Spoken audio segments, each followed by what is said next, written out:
Hello, welcome back to Creeping It Colorful. Today is Sinister Saturday and happy 4th of July.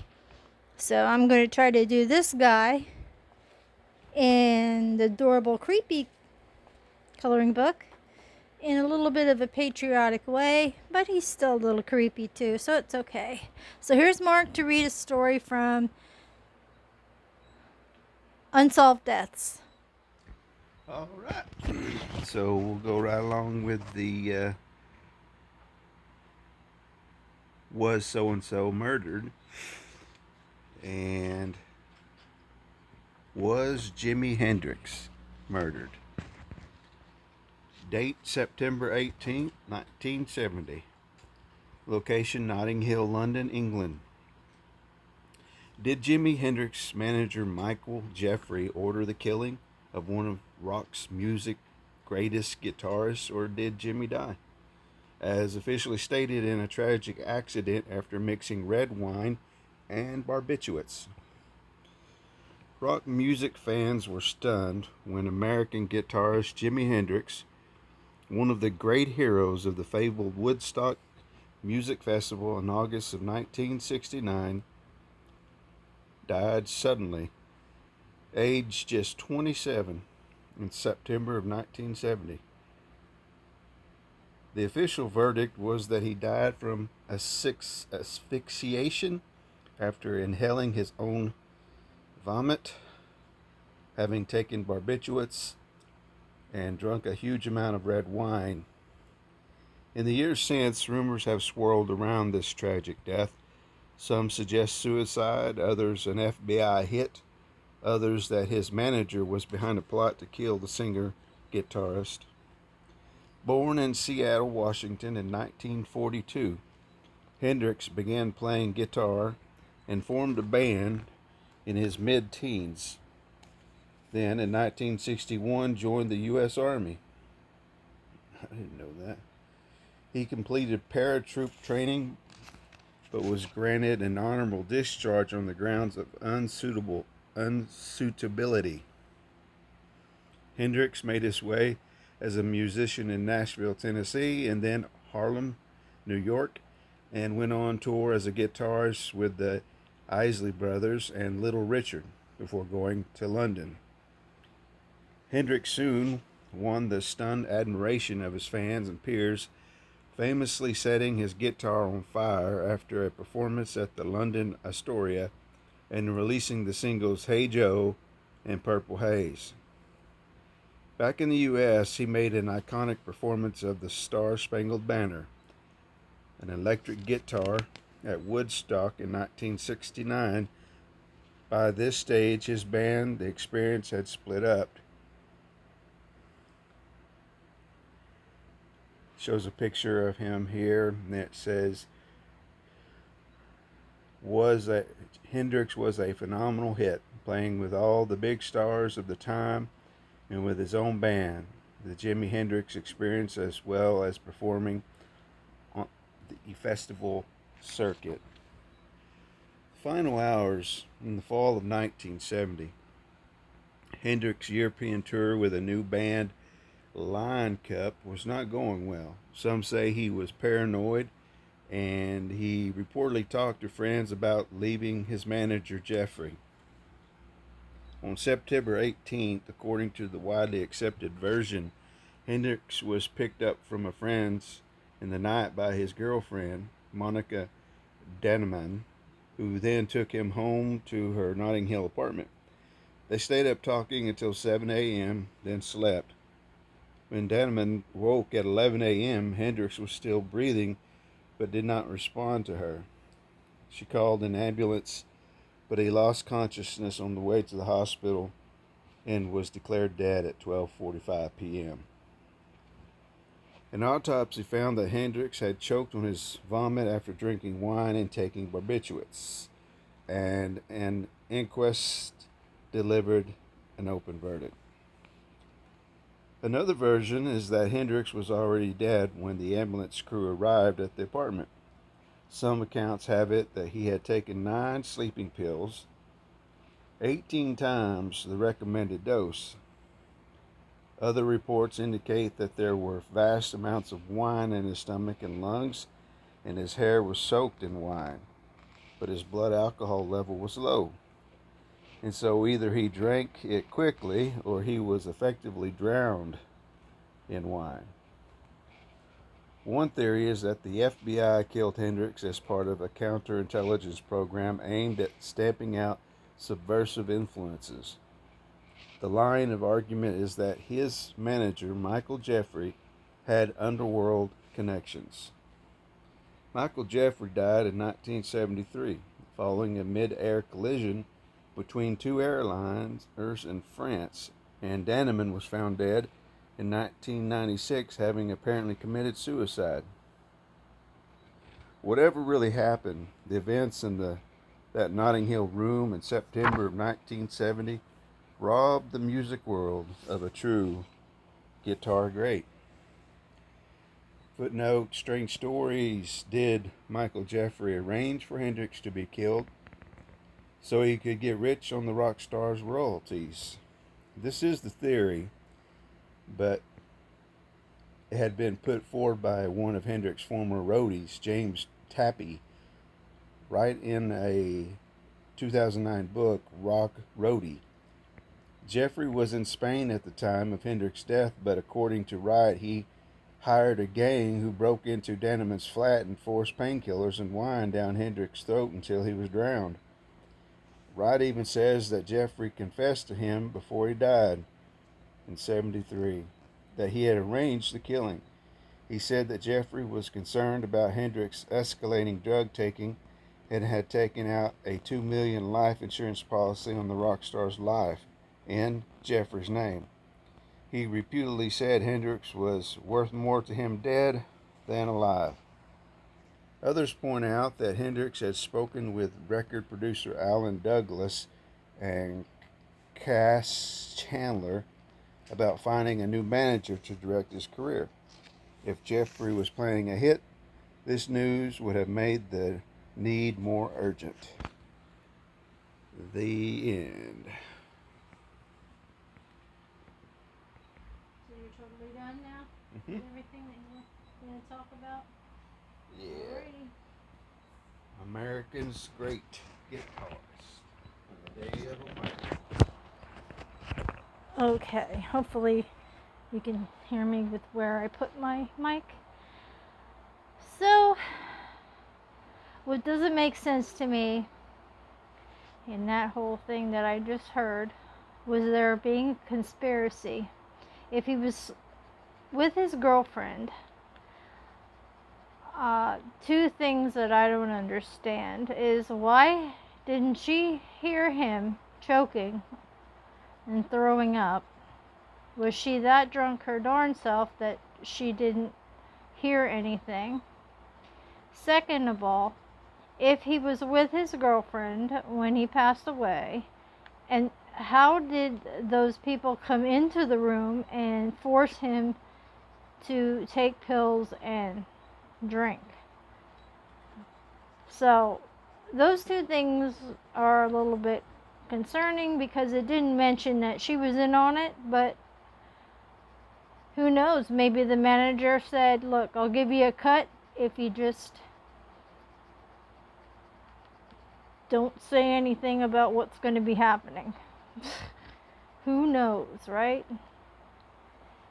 But then again, if she killed her, she unalived herself later on, maybe the guilt from knowing what actually happened got to her. So, guess we shall never know the real truth. Hope y'all are having a safe 4th of July.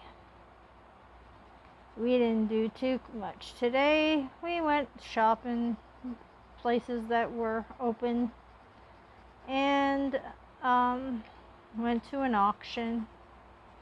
But that was the extent of it. It's too hot here. You'll never hear me say that again. Put that down in your history books, because I'm not a person who complains about the heat. Believe me, I love it hot, but it's been crazy, crazy. Even though in this heat, I've seen kids left in the cars, and I've seen dogs left in the cars. Granted, the car was running, but still, why don't you leave your puppy home in air conditioning instead of dragging it out with you? If you love it that much, you really, I mean, like, we love our cats, but we're not taking 6 cats with us and leaving them in a hot car. Our car doesn't even have air conditioning at the moment, so that would have really sucked. But I don't think some people really think too much about it. So I'm just going to put this out there. If you got pets, please think twice about taking them out in this heat. Whether you're taking them for a walk, because their pads on their feet can get burnt on this hot asphalt. So maybe put the booties on them like you do in the wintertime. But yeah, I don't. This is not the time to take your dogs out and about. Yeah, if you plan on going somewhere for a long period of time and don't have the means to leave them somewhere air conditioned, maybe you should think twice about what you're going to be doing, what your plans are. Make sure you have somebody who can even take care of them while you're gone. But this heat's just horrendous. And today we were at a Dollar Tree, and we come out the Dollar Tree door, and there's a car right there in front, parked up in front, right there in front of on the curb, right as you're coming out of the door, with 2 little kids in it, yelling, "Let me out! Help, let us out!" The car was running and the air conditioning is on, and Mom's in there shopping. So yeah, that's just a little concerning. And I guess, you should say something, but the way the world is today, who knows if that mama isn't packing. So I don't know, Anyway, such is this world, right? Okay, so I'm using just Prismacolor pencils. I decided to do this guy because this was the guy I was going to do a little bit of patriotic themed and stay within the creepy mode. But he's not too creepy. I mean, he is, but he isn't. He's a cuddly, creepy bear. So we're going to get him all done here. I did most of the outlining before I started coloring. And this is the paper in this book that is like newspaper. It's super thin. I either use gel pen on it or I use my Prismacolor pencils. So Prisma kind of won out. I'm going to be doing the stars out here. I'm going to be doing those with gold glitter though. So that they'll stand out. And the art in here, I don't know if you can see, but the art in this book, I had just noticed this, even though I've been coloring in it, it actually has the artist's signature on the page, which is very, very unusual. Now, these other ones don't all have that. There's a patriotic one I did for Memorial Day.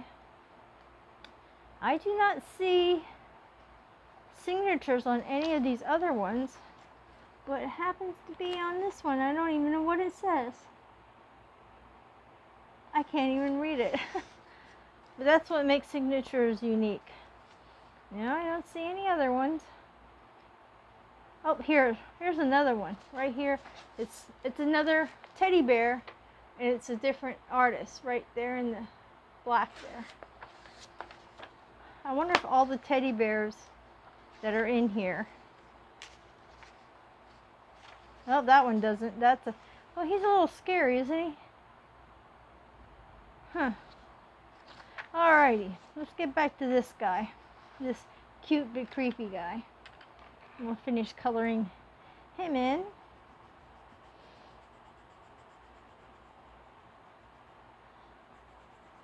So we didn't do too much today, like I said. We were out gallivanting around just here and there, not anywhere in particular, wherever was open. But of course, the places that I wanted to go were actually closed, of course, because of the holiday. But, you know, places like Walmart and Dollar Tree, they were open today. And we just went in, because now, you know, there's not a whole lot of people going to be out shopping. Most of them have bought in their picnic goods and barbecue and camping necessities, so it wasn't too bad, except we went to a different one than we normally do. We went to one that we usually avoid, just because it's like it's like sometimes, I don't know if you guys notice this, and of course I'm not talking basically to my friends in other countries, but maybe in other countries you have this. If you ever notice, if you go from like one town area to another town area, it's like, I don't know how to say this without sounding bad. It's like being in a different country. Here, I have to explain that.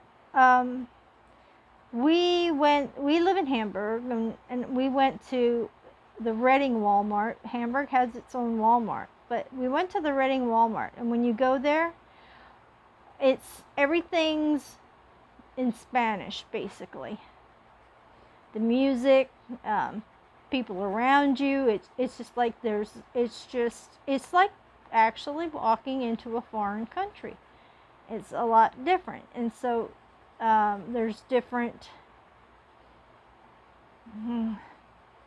what do I want to say, personalities that are clashy, and so it can get very loud and people can get very rude. And I'm not saying they're all that way, but the majority of them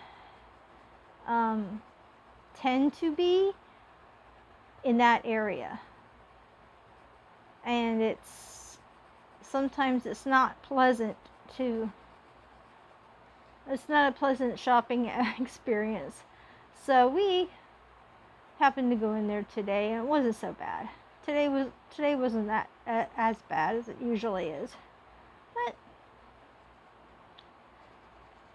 it was okay. But when we went into Dollar Tree, and came out, that was just weird. The poor kids, because I don't know if you guys ever. I do a lot of true crime stuff and cop stuff, and I see a lot of things where people have left their children in their cars, and they'll say, oh well, their excuse is, well, they were sleeping and I didn't want to wake them up because they needed a nap and I was just going to go in for a few minutes. And they always say that. Yet the cops and the person who called 911 because they saw the child in the car will have been standing out there for a good half hour, 45 minutes, and they're waiting and waiting and waiting. And when the person, the mother, the father, whoever it is that's responsible and did that, come out, they'll say, well, I just went in to go to the bathroom. And I was only gone about 5-10 minutes. Yet everybody's been standing out there timing them. And they forget that Walmart or wherever they're going into probably has cameras that can tell them when you entered the store. So there they are. But then again, they won't have common sense to realize that, because they didn't have the common sense to not take their children with them. And a lot of those times, those children leave in critical condition. And yeah, it's just, it's unreal, some of the things that are going on nowadays. I never would have thought to leave my kids, even back in the day, in my car, well, just because they're sleeping. No. If you wake your butt up, you're going to go in here. If you're still tired, you'll sleep in the cart. But, you know, I always took them with me. And I was a single mom for a while, single mom of 2 kids, so it wasn't like I had a whole lot of help either. But, yeah, there's a lot of that going on. And to come out of the store and hear, Mark said, "Did you hear that?" And I said, "What?" And he goes, "He said, like, help, get me out of here." And oh. And they didn't look, I don't know how old they were. I'm not a good judge of ages anymore, but I know there were 2 in there and they seemed to be getting at each other a little bit. But I don't know who left them in there, but their excuse would have been, well, they were in air conditioning. And if those kids can't get out on their own, you know, if something happens, it's not a good deal. So here we got this guy. Now we're going to do the red. I did a darker color in the background of this one. Now I'm going to go in with crimson red and just color that in.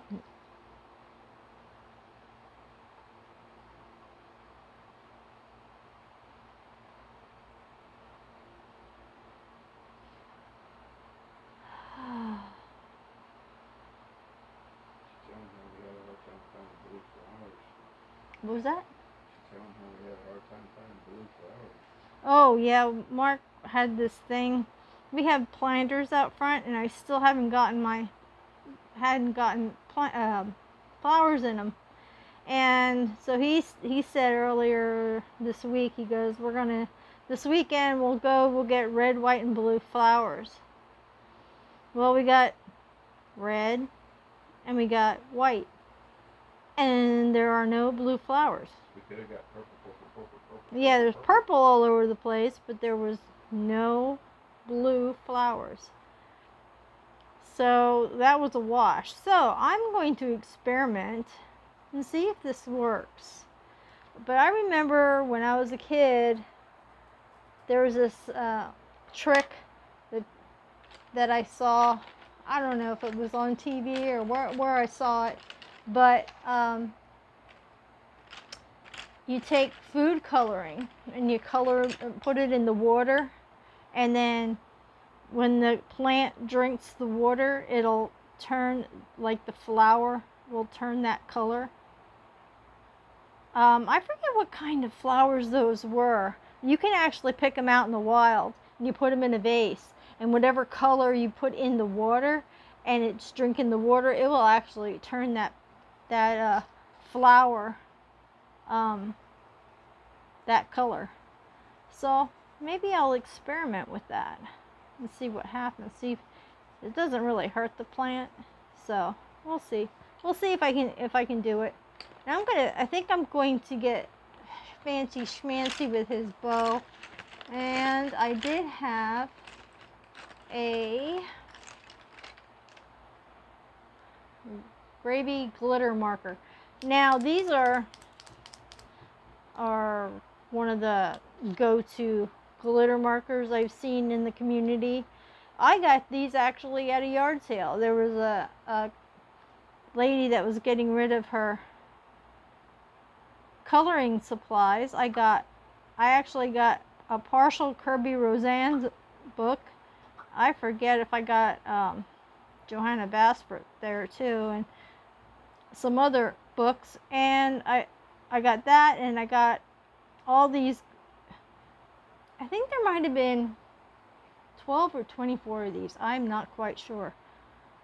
But she said her daughter lost interest, and she has no interest in it, so she was just selling them at the yard sale. And I got everything for like $8. So that was a pretty good deal. And I have other gel pens here. I'm just going to do this leather strap here in dark brown.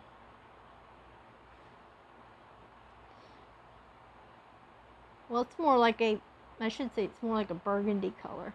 I just didn't want to do the same type of brown as what he's wearing. I mean, what he is. So I wanted to get something a little different.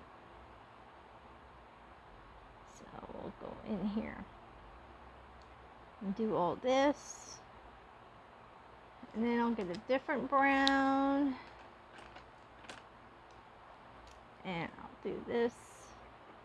This is like a tan. And then I'll go in with a gold. I'm going to actually use a pencil for this one.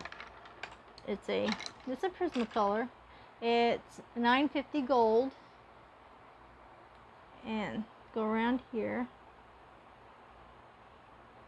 It's not too shiny of a one, but that's okay because this is a dark, creepy book, so it can look a little weathered.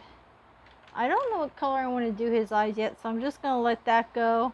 And now I'm going to go with a different. Let's see what this says. Well, you know what? I'm not going to be able to read it because it's in a different. It's in a. Oh no, Artisto. It's an Artisto paint marker pen, but it is glittery. So we're going to do these stars in that. And then I'll bring it up to you and let you see how it looks. Hopefully you can see that. Little glittery effect. So we get a little bit of patrioticness here on this page. Got a few more stars to do. They're little wacky stars, aren't they? I shouldn't actually say stars, but for the sake of the day, they're stars. Can you believe 250 years? Huh? That's what I said, 250 years. No, 250 years. That's a lot. You know what I want to do? I want to get a little fancy schmancy with this. I'm just going to add a little zing to these.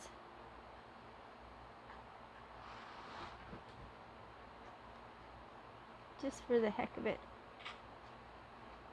I know I should have did the background, but I'm just going to do it that way.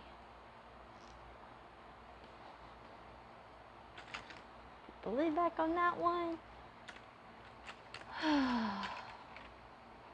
Yeah, like I said, I had no idea what to do his eyes in, but I'm going to take this other gravy marker, glitter marker. Hopefully it works. I'm just going to go in here and make his eyes a little shiny where it is black.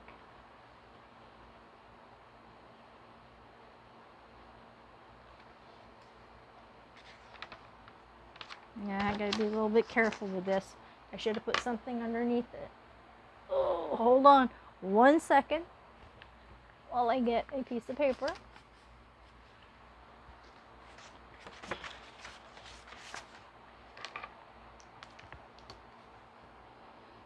This paper is extremely thin. It is just like newspaper. So I'm just going to go right around here. And then right around. And do his nose.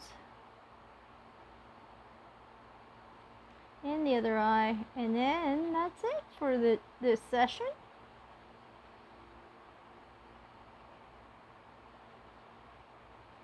All I have to do yet is figure out what color to do that rim of the eyeball. And it'll all be done. I don't know if I'm going to do a background so much. I have to wait and see what I might want to do.